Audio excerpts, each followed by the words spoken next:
Hello guys, how are you doing? It's your boy Dave Partner. The fight between Ryan Garcia and Luke Campbell has come to an end, and it was very interesting and very dramatic, and of course very unpredictable because two things we've never seen in this fight happened. The first one was that Ryan Garcia was knocked down for the first time in his career. And after the fight, he actually confessed and said that he learned a lot from that fight. Okay, in fact, in his words, Ryan Garcia went to Luke Campbell's corner after the fight. After winning Luke Campbell, he went to his corner and said these words: "You got me, bro. I've never been dropped in my life. You taught me a lot, man." So basically, the way that was in round two, and the way it happened was that Luke Campbell noticed that Ryan Garcia was always checking his jab. Luke Campbell threw so many jabs. Look at the statistics. He started by throwing so many jabs. Look at this. He threw 159 jabs, but they were mostly fake jabs. Okay, look at how many he landed, only 23. So most of his jabs were just fake jabs. Okay, he was just faking stuff. But then what he did in that round two was very interesting. He jabbed Ryan Garcia on the stomach. So Ryan Garcia lowered his guard, not knowing that the left hook was coming, and it was vicious. It dropped him. He went down, went to the floor. But he did something that we've never seen him do. Yes, we all know that Ryan Garcia is a gifted, particularly special fighter. But we've not seen him really tested in that direction. So Garcia got up and fought like a lion. Alright, and in fact in the next round he put in serious effort, and then it was just his fight from then on. He took control of that fight until he was able to actually knock out Luke Campbell in round 7 with a body shot. But from the way the fight started, you could tell from round 1 that Garcia was in control because Campbell was on the back foot for the whole of the fight. Yeah, there were times he pressed an attack, but most of the time he was on the back foot. In round 5 or so, round 4, Ryan Garcia hurt him a little, but that was too close to the bell. He was saved by the bell. But in round 5, Garcia came out firing, guns blazing, and for the first 30 seconds, he really tried to end the fight. He wanted to KO Luke Campbell, but the thing was that Luke Campbell's guard was so strong and so well formed that most of those punches Garcia was throwing was just missing. So in fact, Garcia's corner warned him around when he went back to the corner at the end of round 5 and warned him seriously that he shouldn't do that kind of thing again. Instead, they told him to pick his shot properly and not just fire at random like that.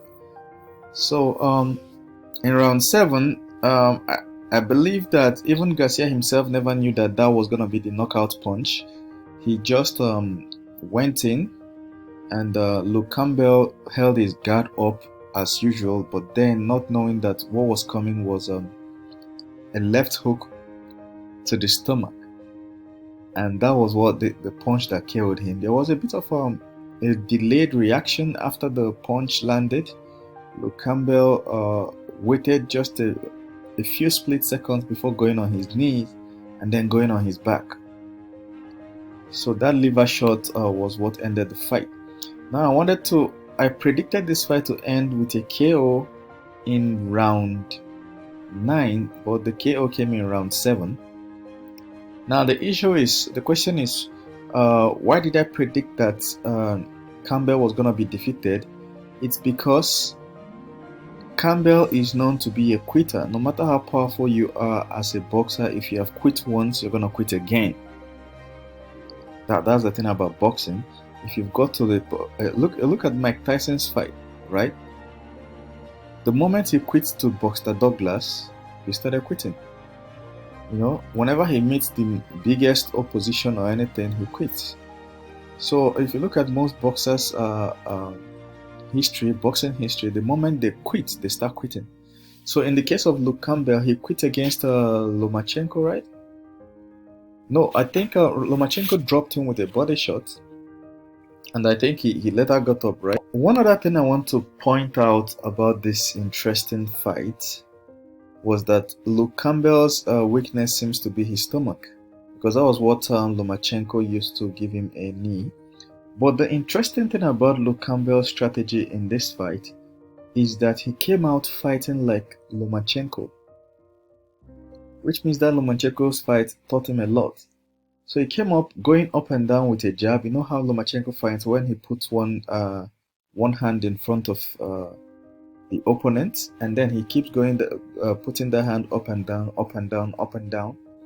But then he was like fighting the lower version of Lomachenko, because he wasn't as smart in his foot movement as Lomachenko. So that kind of gave Ryan Garcia some trouble, in the sense that like Ryan Garcia's left hook couldn't do wonders like it used to do in other people's fights. And Luke Campbell was very, very, very, very good at not falling for Ryan Garcia's counter. If you look at most of Ryan Garcia's knockouts, it came when the opponent was about to attack. So whenever you're about to attack him, he throws a short left hook, or sometimes even a right hook, but mostly a short left hook, and catches the person just before their own punch lands, and then the person goes down. So Luke Campbell was very careful not to fall for that. So if you watch the fight, you could see so many times that Garcia was setting that trap, and Luke Campbell was not taking it. So when Campbell couldn't get up from the fight in round 7, Garcia just leaped into joy. In fact, you could see the joy in his eyes, because he knew that he was losing the fight in a way, because he went down in round 2. So he was putting in extra effort to make an impression to the judges. So but most people, I could see the score that most people put, that fight was up for grabs until that round 7. It was up for grabs, like it was being tightly contested, and I think somehow Campbell was possibly a little ahead, but who knows. Alright, I'm gonna stop here. What you're gonna do is follow me, alright? Subscribe. If you're watching from Facebook, make sure you follow and share, so that anytime I make a new video, you'll be the first to get a notification. Tell me what you think about the road ahead for Garcia, Pretty Boy Garcia, in the sense that it appears that he's going to he personally wants Tank David. So I don't know whether Tank will accept that fight, because Tank seems to have been avoiding Lomachenko, and this time around Garcia is coming, and Ryan Garcia have always said that that was the fight he wanted from 2-3 years ago. He has always said it. He had the resolve, but I think